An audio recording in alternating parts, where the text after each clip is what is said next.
안녕하십니까, 알바스트리트 파트너스입니다. 2023년 2월 6일 월요일 마감 시장 보겠습니다. 코스피 지수가 1.7% 빠져서 2438로 마감을 했습니다. 오늘 좀 크게 하락을 했네요. 코스피가 계속 2500선을 이렇게 노리고 있었는데, 사실은 지난 거래일 종가가 최근 들어서 고점이었어요. 2480으로 이제 종가였었는데, 오늘 이렇게 크게 빠지면서 다시 또 2500선을 탈환하는 게 힘들게 그렇게 돼버렸습니다. 42포인트가 빠지면서 거의 2430대까지 이렇게 빠지면서 좀 크게 하락이 나왔습니다. 외국인이 3천억 정도 팔면서 외국인이 매도로 좀 돌아섰고요. 기관이 5천억을 팔면서 크게 이렇게 팔았습니다. 우리나라가 오늘 이렇게 좀 약했던 이유는 아무래도 지금 이 대우증권, 대우건설이죠. 대우건설에서 브릿지론을 디폴트를 했다고 합니다. 이게 조금 문제가 되고 있는 것 같은데요. 지금 워낙 지금 부동산 시장이 참 불안불안하죠. 이게 울산의 이제 뭐 아파트, 프루지오 아파트 건설 현장이라고 하는데, 이렇게 브릿지론에서 이제 PF로 원래 넘어가게 됩니다. 근데 이제 이게 PF로 넘어가기 전에 대우건설 쪽에서는 이제 손해가 너무 커질 것 같으니까 일종의 손절매를 한 겁니다. 그래서 브릿지론을 디폴트를 시켰는데, 이게 지금 문제가 되는 게, 이 정도 지금 건설사가 이렇게 일부러 부도를 낸 사례가 없다고 합니다.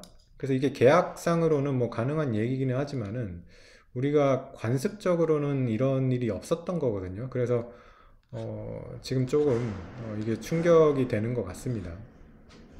그래서 뭐 대우건설 입장에서는 손해를 최소화하기 위해서 그렇게 했다고 판단이 되겠지만은, 지금 이 브릿지론 시장이나 이런 데서는 굉장히 큰 파장이 될 거거든요. 왜냐면 지금 이런 브릿지론이 우리나라에 수십조가 된다고 하는데, 이 수십조 지금 대출 시장이 굉장히 또 위태롭게 이렇게 되는 거라서 아무래도 이런 금융시장에 대해서 좀 충격이 있는 것 같습니다.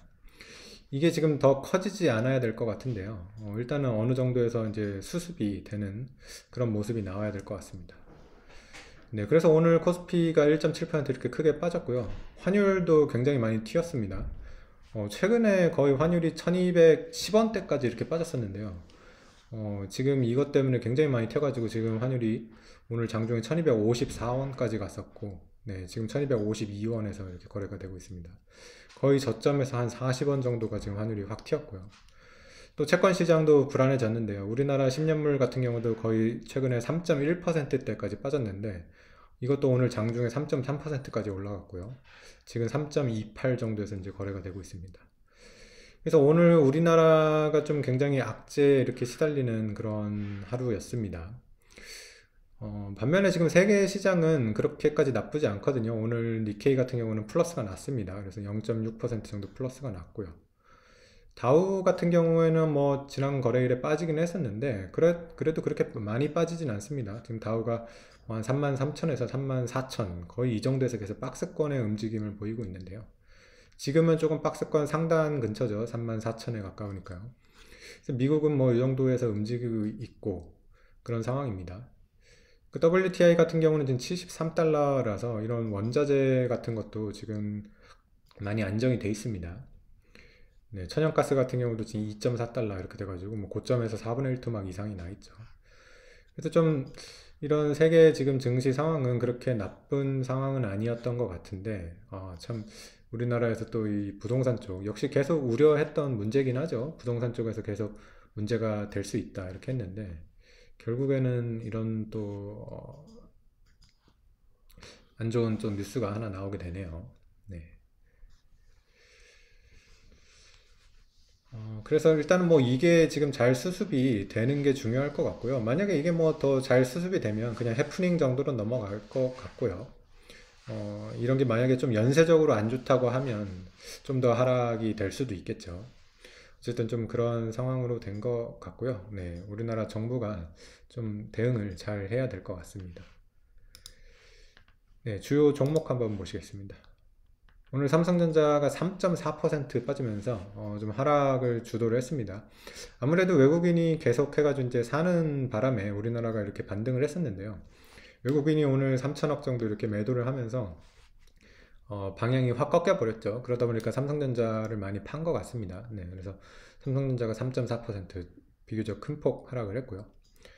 2차전지도 꽤 하락을 했습니다. 에너지솔루션이 1.8% 하락했고요. SDI 1.8%, LG화학이 2.3% 하락을 했습니다.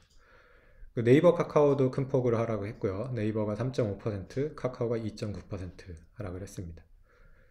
은행주도 많이 하락했습니다. KB가 2%, 신한지주가 1.6%, 하나금융지주가 1.5% 이렇게 하락을 하면서 전반적으로 오늘 우리나라 종목은 뭐 대부분이 다 하락을 했습니다. 네, 그래서 몇몇 종목 그 플러스 난 종목이 한두 개 보이긴 하는데 대부분 크게 하락을 했고요. 전반적으로 이렇게 약세였다고 뭐 볼 수 있을 것 같습니다. 네, 지금 미국 선물 같은 경우는 약간 하락을 하고 있습니다. 미국 같은 경우도 지금 최근 들어가지고 좀 고점 수준에 와 있기 때문에 어느 정도 조정이 좀 나올 수 있는 그런 상황이고요. 아무래도 미국은 계속해서 이제 실적에 따라서 움직이는 그런 상황이라 실적이 좀 잘 나와야 될 텐데 최근에 일단 나왔던 실적은 좀 실망스러웠죠. 애플이라던가 구글, 아마존이 별로 좋지 않은 실적을 발표를 하면서 미국 증시도 좀 반등세에 제약이 걸리는 그런 모습입니다.